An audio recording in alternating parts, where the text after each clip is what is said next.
right, so here we are backstage, weekend number one of Pointfest 2017. Ladies and gentlemen, St. Louis favorites, and your headliner tonight, welcoming Breaking Benjamin back to St. Louis. Thank you guys very much. It's great to see you. Thanks for having us. It's great to be here. All right, and first of all, thanks for stepping up, guys.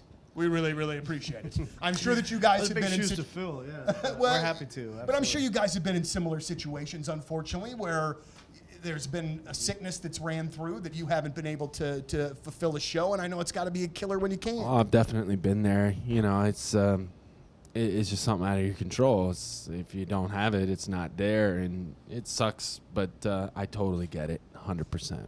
And well, we do appreciate you guys. And you know, I'll tell you what, it was the best way to balance the blow, because I got so many tweets that were, well, at least Breaking Benjamin's playing more. So you know what I mean? So you kept me from getting yelled at social media last night. Thank you. About that, there's some.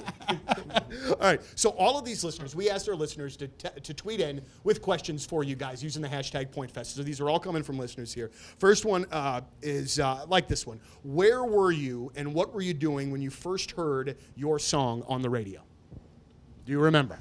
The first time I heard a song on the radio was,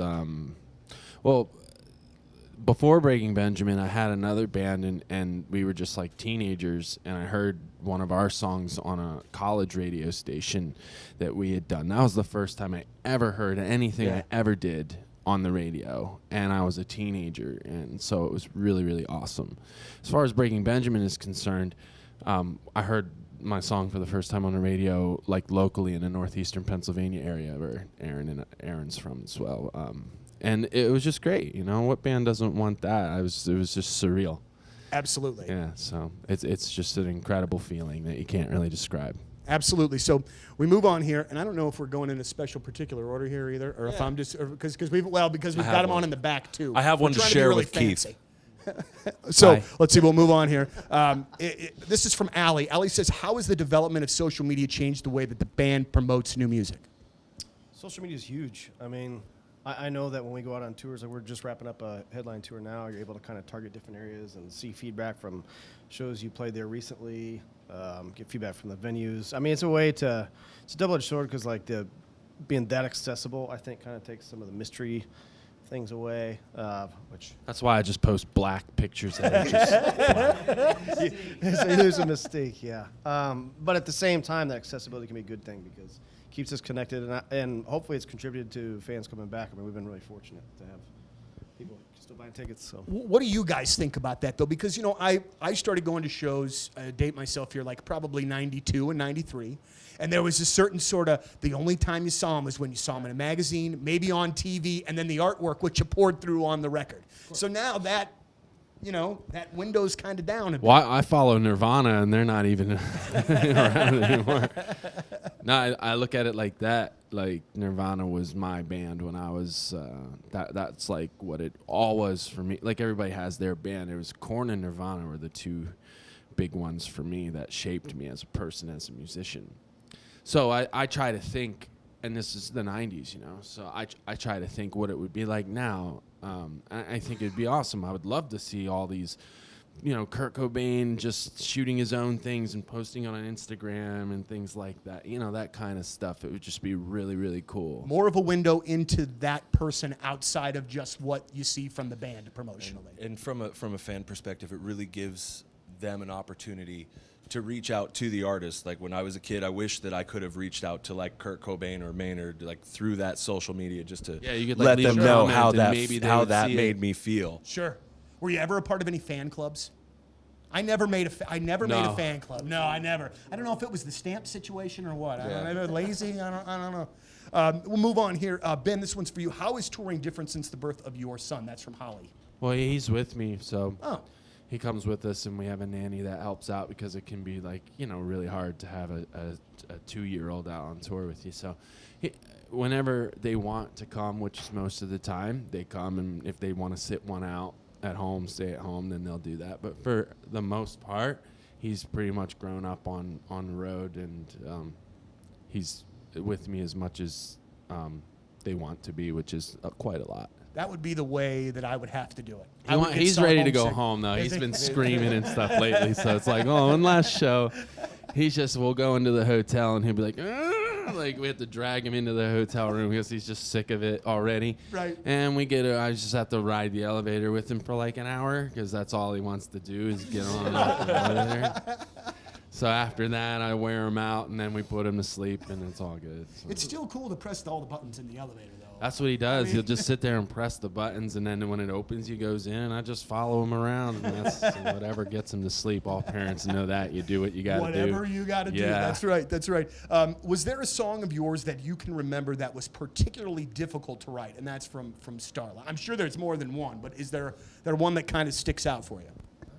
Not really, because you got to put everything into every single one, whether it's a single or not, and so they're all difficult in their own way. But it's like putting a puzzle together, and when you're done, it's totally worth the effort that went into it, And so I don't think there's any that really stand out that were like really.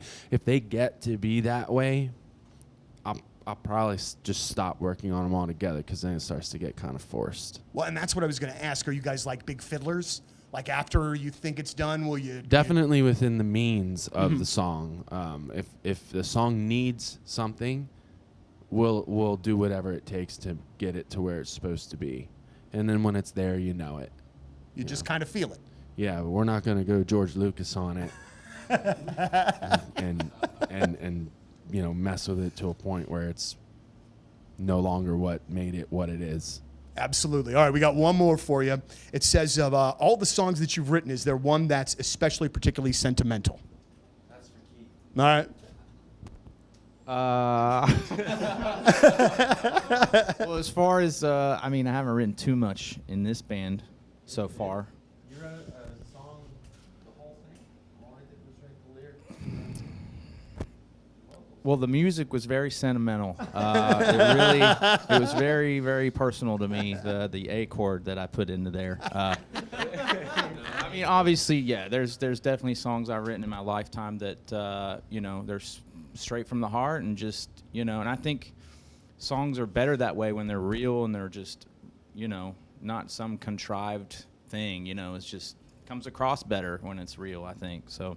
All right. That's yeah. what I would have said too. So if they're asking me, I would have given that same exact. All right. Well, real quick, rapid fire before we get you out of here. I got one question before we get out of here because I love new music. I'm always sifting through new stuff. Tell me a new artist, a new band, a new something that you guys like. Everybody take a turn.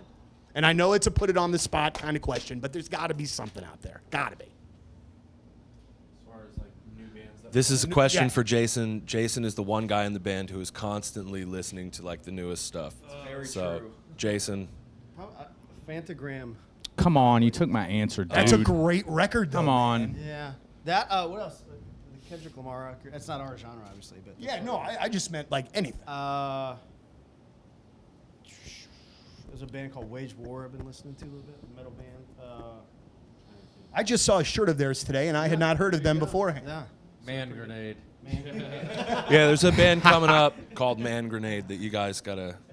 Now wait, is this an Really- inside gotta really Breaking keep, Benjamin joke, or is there this legit? No, it's a Okay. band. It's a real band. They've done some shows with us on this run, Drum and text band is called Man Grenade. All right.